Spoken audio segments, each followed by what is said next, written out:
तो फिल्म की शुरुआत एक बेसबॉल कोर्ट से होती है, जहां सीटी की आवाज गूंजते ही गेम स्टार्ट हो जाती है। वुल्व्स की टीम पहले तो मुश्किल में आती है, पर खैर आखिरी सेकंड में ये लोग कम बैक करते हैं। कोच के कहने पर डीन बॉल मेसन को देता है और मेसन आखिरी विनिंग शॉट मारता है, पर बॉल को फेंकते हुए उसे उसी वक्त लोगों के दरमियान में एक भयानक काला साया खड़ा हुआ नजर आया। वो एक एंटिटी थी, कोई इंसान नहीं था, जिसे देखकर मेसन घबरा जाता है और भागकर एक लॉकर रूम में आते हुए एक पुराना बॉक्स निकालकर उसे फौरन से तोड़ देता है। न जाने ये क्या था, पर इसे तोड़कर उसकी घबराहट थोड़ी कम हुई थी। जब बाकी टीम आती है तो उनको सब नॉर्मल लगता है और ये लोग अपने जीतने की खुशी में पार्टी करने लगते हैं। लेकिन बाद में जब मेसन शॉवर ले रहा होता है तो नाली से एक काला धुआं निकलकर उसी भयानक एंटिटी की शक्ल ले लेता है, जिसे उसने बास्केटबॉल कोर्ट में भी देखा था। इस टाइम वो जल रहा था किसी कोयले की तरह। पहले वो हाथ बढ़ाकर मेसन का गला दबाने लगता है और फिर उसके मुंह के अंदर अपना जलता हुआ पंच मारकर उसे जिंदा जला देता है। वो जलते हुए वॉशरूम से बाहर निकल आया था। उसके दोस्त उसे देख रहे थे पर उसे बचा नहीं पाए और वो जिंदा जलकर मारा गया। फिर नेक्स्ट सीन में हम एक नए कैरेक्टर क्रिस को न्यू स्टूडेंट के तौर पर उसी स्कूल में देखते हैं। उसके आते ही वो नोट करती है कि यहाँ का हर बच्चा उसे अजीब तरीके से घूर रहा था। यहाँ पर उसे मेसन का ही लॉकर दिया जाता है, जिसे खोलने पर अंदर उसे वही इंटीक पीस नजर आया था जिसे मेसन तोड़ चुका था। जबकि तभी यहाँ मेसन के दोस्त आकर उससे लड़ने लग जाते हैं। उनका कहना था कि तुम ये लॉकर इस्तेमाल नहीं कर सकती क्योंकि ये हमारे दोस्त का था। ये लोग यहाँ पर उसका मजाक भी बनाते हैं, पर तभी यहाँ एली नाम की एक लड़की आकर उसका साथ देने लगते हैं और ये बुली ग्रुप इस बात से चिढ़कर और ज्यादा क्रिस को छेड़ने लग जाता है। क्रिस को भी गुस्सा आता है और वो एक लड़के को मार देते हैं। उसी टाइम यहाँ से जो टीचर गुजर रहे थे वो ये सब देख लेते हैं। क्रिस को तो स्कूल में आते ही डिटेंशन मिल जाती, पर एली इस मर्तबा भी क्रिस का साथ देते हैं और टीचर को सारी बात सच बताती है, जिसकी वजह से बाकी सब बच्चों को स्कूल से डिटेंशन मिल जाती है, सजा मिल जाती है और ये सब क्रिस की जान छोड़ देते हैं। इसके बावजूद भी क्रिस एली का शुक्रिया नहीं करती, उल्टा उसे ये कहती है कि मुझे किसी का एहसान नहीं चाहिए था। और फिर बेचारी एली भी उदास होकर यहाँ से चली जाती है। अब क्रिस वहाँ पर अकेली ही खड़ी थी। वो अब अपने कैबिन में से वही इनटेक बॉक्स निकालती है। उसे खोलने पर वो एक मर्तबा डर गई थी। इसके अंदर एक छोटे से बच्चे का स्कल यानी खोपड़ी थी, पर जैसे ही उसने उस स्कल को निकाला तो उसे पता चला ये असल खोपड़ी नहीं है, ये असल में एक सीटी है जिसे खोपड़ी की शक्ल में बनाया गया है। वो जब इस विसल को गौर से देख रही थी तब उसे इस विसल में से अजीब भयानक आवाजें भी आने लगी, पर उसने इन सारी आवाजों को इग्नोर कर दिया। उसने इस सिटी को बचाने का सोचा, पर अचानक स्कूल बेल हुई और उसने वो सिटी बचाई नहीं और अब उस इंटेक पीस को अपने बैग में रखे हुए वो क्लास में आ गई, जहाँ बैग उसके नीचे रखते ही वो इंटेक पीस उसके बैग से गिर गया और एक लड़के ने उसकी शिकायत लगा दी कि देखिए सर, ये अजीबोगरीब चीजें लेकर आई है। वे शराफत से उठी और उसने ये इंटेक पीस सर को दे दिया और बताया कि मुझे ये अपने लॉकर में से मिला है। इस इंटेक पीस को देखकर प्रोफेसर भी काफी हैरान हुए थे। अब वो इसको एग्जामिन करने लग जाते हैं और सारे बच्चे उनके इर्द गिर्द इकट्ठे हो जाते हैं। मैग्नीफाइंग ग्लास से देखने पर पता चलता है कि उस पर लिखा हुआ था कुछ, वो लफ्ज थे काबा पिक्सन। एक लड़की फौरन उसे गूगल पर सर्च करती है और बताती है कि इसका मतलब है डेथ समन, यानी मरे हुए लोगों को बुलाना। अब प्रोफेसर इन सबसे कहते हैं कि ये प्रॉपर्टी स्कूल की है और इसे अब मैं रख लेता हूँ। जिसके बाद ये सारे बच्चे यहाँ से निकल जाते हैं और फिर जब प्रोफेसर इस इंटेक पीस की कीमत लैपटॉप पर चेक करते हैं तो वो हैरान रह जाते हैं, क्योंकि ये पीस हजारों डॉलर्स का था। अब ये लोग स्कूल से तो बाहर आ चुके थे, लेकिन तभी रे को रियलाइज होता है कि उसकी बुक तो क्लास में ही रह गई है। वो लेने के लिए वापस जब जाता है तभी हमें क्लास का सीन दिखाया जाता है। प्रोफेसर उस सिटी को बचाने के बारे में सोच रहे थे, क्योंकि वो ये जानना चाहते थे कि ये सिटी काम करती भी है या नहीं। जैसे ही वो सिटी बचाते हैं तो उसकी भयानक आवाज से यहाँ के शीशे तक टूट जाते हैं। प्रोफेसर ये नहीं समझ पाए थे कि ये सब इस सिटी के असर से हुआ है। उन्हें लगा कि बाहर वैसे ही कोई चीज टूटी है। वो जब ये देखने के लिए बाहर गए तो इसी टाइम रे अंदर आ गया। अपनी बुक उठाते हुए उसकी नजर भी उसी सिटी पर पड़ गई। वो जब सिटी को देखने के लिए टेबल के करीब गया तो उसकी नजर लैपटॉप स्क्रीन पर भी पड़ी। ये देखकर तो वो भी शौक था कि इस इतनी सी सिटी की कीमत हजारों डॉलर थी। खैर रे अब क्लास से बाहर निकल जाता है और हम बाहर देखते हैं कि इस टाइम क्रिस के साथ एक लड़का खड़ा हुआ था जो अपने आप को वैसे तो एक प्रीस्ट बताता है, लेकिन उसी टाइम वो क्रिस को ड्रग्स भी ऑफर करता है। ये देखते हुए रे को बहुत ज्यादा गुस्सा आता है और रे उसे मारने लग जाता है, पर नोआ उसे चाकू दिखाते हुए बड़ी आसानी से अपने आप को छुड़वा भी लेता है। क्रिस अब जब रे से इस लड़के के बारे में पूछती है तो वो बताता है कि सारे बड़े लोगों की नजर में वो एक बहुत अच्छा प्रीस्ट है, पर असल में वो एक ड्रग डीलर है। बच्चों को बाइबल पढ़ाने के नाम पे वो चर्च में लेकर जाता है और वहाँ उन्हें ड्रग करता है। तुम प्लीज इससे बचकर रहना। दूसरी तरफ क्लास के अंदर जब प्रोफेसर वापस आकर उस बॉक्स को खोलते हैं तो उन्हें अंदर वो विसल नहीं मिलती। असल में वो विसल रे चुरा कर ले गया था, जो शाम को वो अपनी पार्टी में सब बच्चों को दिखाता भी है। शाम तक बेचारे प्रोफेसर स्कूल में उस विसल को ढूंढते रह जाते हैं। इस टाइम स्कूल में बस एक ही आदमी था जो स्कूल की सफाई कर रहा था, लेकिन उसके अलावा भी प्रोफेसर को स्कूल में अजीबोगरीब आवाजें आ रही थी। इसीलिए जब वो बाहर जाकर चेक करते हैं तो उन्हें गैलरी में एक अजीब एंटिटी दिखाई देती है जो लंगड़ाते हुए चल रही थी और उन्हीं की तरफ बढ़ रही थी। इससे पहले कि प्रोफेसर पहचान पाते कि वो इंसान नहीं है, पीछे से वो पियन आकर उन्हें अपनी तरफ बुलाता है और वापस देखने पर वो एंटिटी वहाँ से गायब हो जाती है। फिर इन चीजों को इग्नोर करते हुए प्रोफेसर वापस क्लासरूम में चले जाते हैं और अब तो उन्हें वो एंटिटी बिल्कुल अपने सामने खड़ी दिखाई दे रही थी।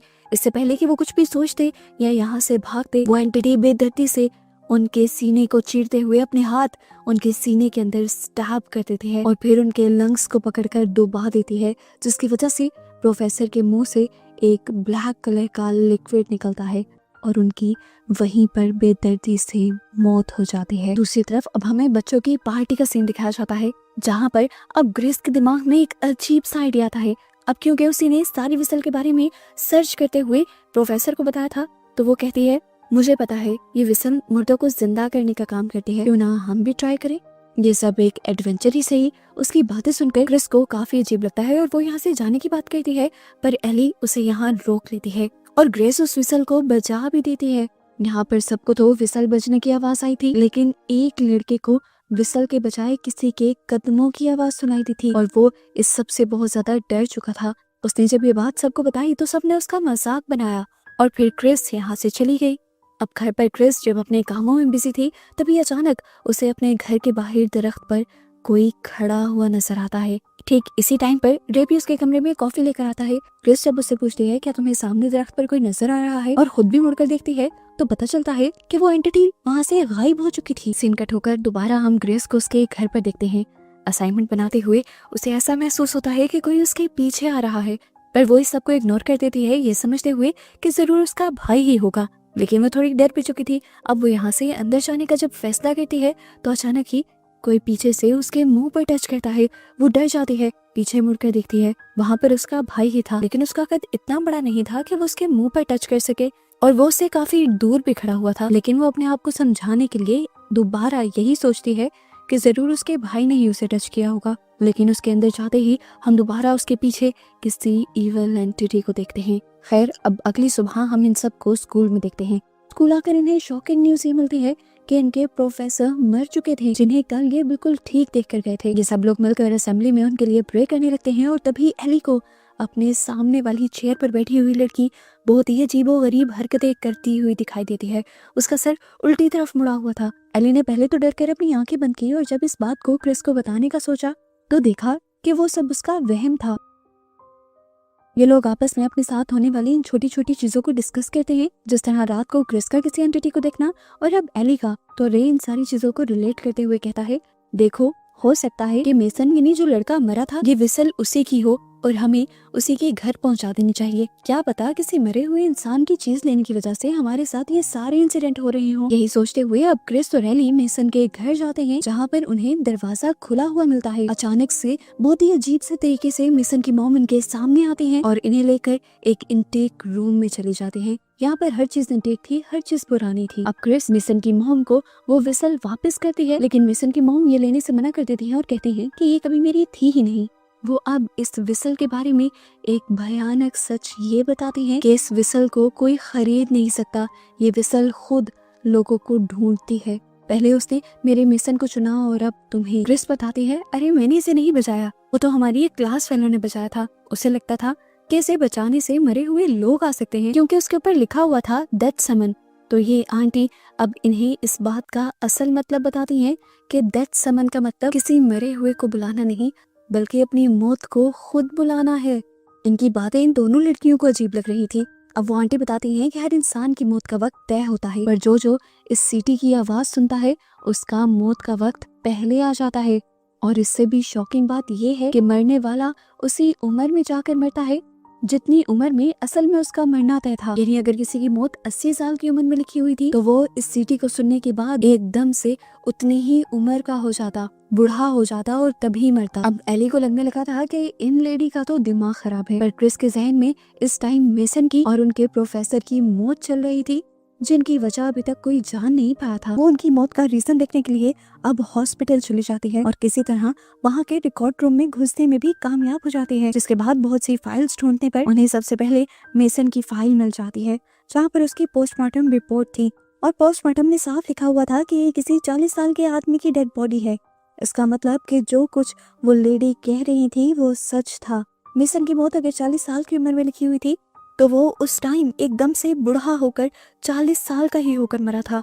क्रिस अब काफी ज्यादा डर जाती है, घबरा जाती है, क्योंकि वो जानती है कि इस विसल की आवाज उसके साथ साथ उसके सभी दोस्तों ने सुनी है और सबके ऊपर अब खतरा मंडला रहा है। अब क्रिस और एली जैसे ही उस पार्टी में आते हैं जहाँ पर उसके बाकी सारे क्लास फेलोज थे, तभी वहाँ पर एक लड़का उसे रोकने की कोशिश करता है, तो वो गुस्से में उसका नाक ही काट देती है, क्योंकि ये लड़का वही प्रीस्ट था जो सब बच्चों को ड्रग्स देता था। इसके बाद वो आगे बढ़ने की कोशिश करती है ताकि वो अपने सारे क्लास फेलोज को देख सके, लेकिन उसे यहाँ पर ग्रेस कहीं नहीं नजर आती, जबकि ग्रेस को हमें एक मेज में यानी एक भूल भुलैया के अंदर दिखाया जाता है। वैसे ये मेज हॉरर थीम पर रखी गई थी, यानी यहाँ पर सब कुछ डरावना था, लेकिन ग्रेस के सामने तो सच में बहुत कुछ अजीब होने लगा। उसे यहाँ पर एक एंटिटी नजर आई जो बस फिर उसके पीछे ही पड़ गई।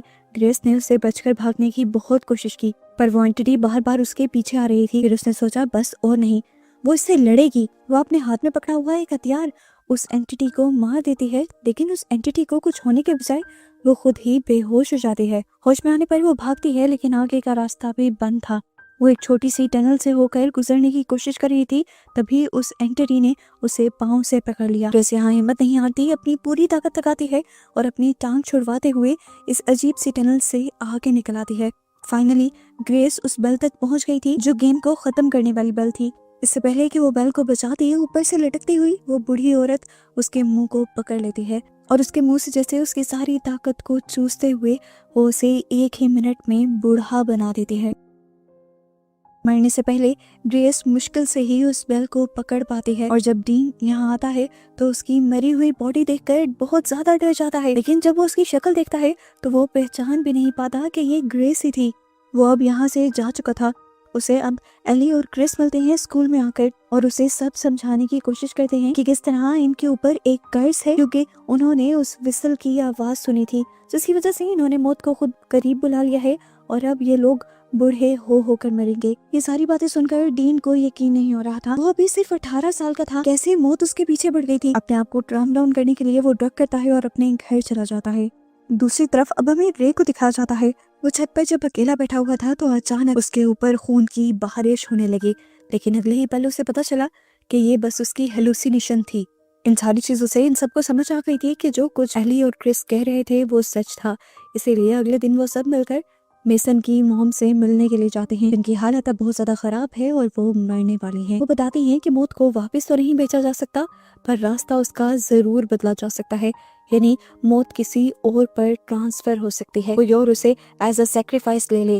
अब ठीक इसी वक्त पर क्रिस शीशे के अंदर अपनी मौत देखती है, एक भयानक मौत जिससे वो डर जाती है, और उसी टाइम उसी शीशे के अंदर वो औरत भी देखती है और वो उसी टाइम मर जाती है। सीन कट होकर दूसरी तरफ हमें डीन को दिखाया जाता है, जो इन सब की बातों पे अभी तक यकीन नहीं कर रहा था। वो परेशान हुआ जब न्यूज ऑन करता है तो वहाँ पर ग्रेस के ही मरने की न्यूज मिलती है और वो सदमे में चला जाता है, ये सोचते हुए कि वाकई क्रिस और बाकी जो दोस्त उसे समझाना चाह रहे थे वो सच था। ठीक इसी टाइम पर उसका दरवाजा खुलता है, वहाँ से एक डिमोनिक हाथ आया। ये इतना डरावना दिख रहा था कि एक मर्तबा को डीन डर गया। उसने उस दरवाजे को जोर से बंद रखने की कोशिश की, जिसकी वजह से वो हाथ जख्मी हो गया और सारी जगह खून से भर गई। उसके बाद उसने उसी दरवाजे के आगे फर्नीचर रखकर उसे बंद करने की कोशिश की, लेकिन वो कोई इंसान नहीं था जो दरवाजे से आ जाए। वो एक एंटिटी थी, एक भूत था जो अब उसकी वार्डरोब से निकलता है और पीछे से उसकी बॉडी के अंदर हाथ स्टैप करते हुए उसकी बॉडी के आर पार कर देता है। उसकी चीखें सुनकर यहाँ पर उसके पेरेंट्स आते हैं, जो उसका ये हाल देखकर डर जाते हैं और इसी तरह डीन की मौत हो जाती है। दूसरी तरफ हम देखते हैं कि रे को अपनी मौत को चकमा देने का एक बहुत ही जबरदस्त आइडिया आता है। वो सोचता है कि नोवा जो कि एक बुरा इंसान है, उसे तो सोसाइटी में होना ही नहीं चाहिए। वो अपनी मौत को उसे ट्रांसफर करने का सोचते हुए उसका पीछा करता है और एक अकेली जगह उसे मिलकर उसे मारने की कोशिश करता है। लेकिन नोवा भी नोवा था, वो बड़ी आसानी से उसे ओवर पावर कर लेता है और उसके हाथ से गन ले लेता है और उसी को शूट करता है। पर असल में रे ने देख लिया था कि उसकी मौत गन शॉट से नहीं होगी, इसीलिए तो वो गन लेकर आया था। अब वो रे को पकड़ लेता है और अपना खून उस पर लगाते हुए अपनी मौत उस पर ट्रांसफर करने ही वाला होता है कि तभी यहाँ पर क्रिस और एली आ जाते हैं। वो उसे रोकते हैं लेकिन वो उनकी एक नहीं सुनता। इससे पहले कि वो अपनी मौत को ट्रांसफर कर पाता, उसी सेकंड उसकी मौत आ जाती है। पहले उसका बाजू बोटी बोटी होकर बिखर जाता है और फिर उसकी पूरी बॉडी क्रश होकर वो यहीं पर मारा जाता है। उसकी मौत ऐसी हुई थी कि जैसे वो किसी मशीन में या ट्रेन के नीचे जाकर कुचला गया हो। इसके बाद हमें दिखाया जाता है कि यहाँ पर सिर्फ क्रिस और एली ही बचे थे। वो दोनों अब मौत को चकमा देने का प्लान बनाते हैं। एली के पास इस टाइम एक इंसुलिन किट थी। क्रिस एली से कहती है कि तुम ये सारे इंसुलिन मुझे लगा दो और फिर मुझे पानी में डुबाकर मार देना, और जब मेरी सांसें बंद होने लगे ठीक उसी टाइम तुम मुझे रिवाइव कर देना। इस तरह मौत को चकमा देकर शायद हम मौत से बच जाएं और फिर यही काम मैं तुम्हारे साथ करूंगी। अपना प्लान पूरा करने के लिए ये लोग इसी जगह का इस्तेमाल करते हैं और इंसुलिन लगाने के बाद पानी में डूबने से पहले क्रिस एक मर्तबा अपनी मौत को देखती भी है, लेकिन वो उससे डरती नहीं। एली उसे कई मर्तबा पानी में डुबाती है और जब वो देखती है कि क्रिस बिल्कुल मरने वाली है, तब वो उसे पानी से निकाल देती है और उसे रिवाइव करने की कोशिश करती है। उसे सीपीआर देती है, यहाँ तक कि उसे बिजली के झटके भी देती है, पर अब कुछ भी नहीं हो रहा था। हमें क्रिस के हेलुसिनेशंस के अंदर उसे उसकी मौत से लड़ते हुए दिखाया जाता है। उसकी मौत बार बार उसे पानी के अंदर खींच रही थी, लेकिन क्रिस ऊपर की तरफ जाने की कोशिश कर रही थी जहाँ से उसे एली की आवाजें आ रही थी। इस टाइम उसे एली के साथ बिताया हर पल याद आ रहा था और मौत उसे अभी भी नीचे की तरफ खींच रही थी। यहीं पर नोवा जो कि अब बेहोश पड़ा था, उसे भी होश आ चुका था। होश में आते ही वो इन तीनों को ढूंढने लग जाता है, इन तीनों को मारने के लिए, ये जाने बगैर कि उसका असली दुश्मन तो खुद ही मारा जा चुका है। अब वो शटर को तोड़कर यहीं आ जाता है जहाँ पर एली और क्रिस थे। वो यहाँ की लाइट को भी बंद कर देता है, जिससे वो इलेक्ट्रिक्यूटेड मशीन भी बंद हो जाती है, जिससे क्रिस को एली जिंदा करने की कोशिश कर रही थी। इस टाइम एली को अपने सामने अपनी मौत भी नजर आ रही थी, पर वो हारती नहीं है। वो हिम्मत दिखाती है और अपने हाथों से क्रिस का सीना प्रेस करती रहती है। आखिर क्रिस को एली की आवाज आती है और थोड़ी सी रोशनी नजर आती है। अपने ख्वाब में वो उस रोशनी की तरफ तैरती है और यहाँ असल लाइफ में वो सच में जिंदा हो जाती है। पर जिंदा होने पर क्या देखती है कि अब एली ही फर्श पर पड़ी थी। उसकी मौत उसे मार रही थी और उसका खून यही जमीन पर गिर रहा था। इससे पहले कि वो भी पूरी तरह मर जाती, यहाँ पर नोवा आ जाता है और गलती से एली के खून को टच कर देता है, जिसकी वजह से अब एली का डेथ कर्स यानी मौत का श्राप उसके ऊपर ट्रांसफर हो जाता है और अब एली के बजाय नोवा को सामने से अपनी मौत नजर आने लगती है, जो कि एक बूढ़े आदमी के रूप में थी। इसे देखकर वो डर जाता है और अपने हाथ में पकड़ी हुई गन से उसे ही शूट करता है, पर ये गोलियां उसकी मौत से टकराकर वापस उसे ही लग जाती हैं और वो यहाँ तड़प तड़प कर मारा जाता है। जबकि इस सब के बाद नोवा और एली दोनों ही बच गए थे। खैर, अब सीन कट होता है और मूवी में काफी महीनों का वक्त गुजर जाता है। क्रिस और एली आज तक साथ हैं और अब बेस्ट फ्रेंड्स बन चुके हैं। क्रिस को कई मर्तबा अपनी मौत नजर आती है, लेकिन वो उस पर ज्यादा ध्यान नहीं देती, क्योंकि वो जानती है कि वो अपनी मौत को हरा सकती है जब तक उसकी मौत का असल वक्त ना आ जाए, और अपना ये डर वो कभी किसी पर जाहिर भी नहीं करती। अब हमें मूवी के पोस्ट क्रेडिट सीन के अंदर इन्हीं के स्कूल में एक नई लड़की आती दिखाई देती है। उसे भी अब वही कैबिन दिया जाता है जो पहले क्रिस को दिया था, और कैबिन खोलने पर उसे वही विसल मिलती है जो क्रिस को मिली थी, और वो इस विसल को लेकर अगली ही सुबह असेंबली के अंदर चली जाती है। जैसे ही क्रिस और एली उसके हाथ में ये विसल देखते हैं तो उसे वार्न करने की कोशिश करते हैं, लेकिन क्योंकि वो बहुत दूर थे तो लड़की उनकी आवाज सुन नहीं पाई थी और उसने माइक में ये विसल बजा दी थी, जिसकी वजह से अब यहाँ पर बैठे हुए सभी लोग उसी कर्ज का शिकार हो गए थे, जिस कर्ज से एली और क्रिस बहुत मुश्किल से बच कर आए थे। अब इन सब के साथ क्या होने वाला था? क्या क्रिस और एली इन सब को बचाने वाले थे? इसी मिस्ट्री के साथ ये मूवी यहाँ खत्म हो जाती है।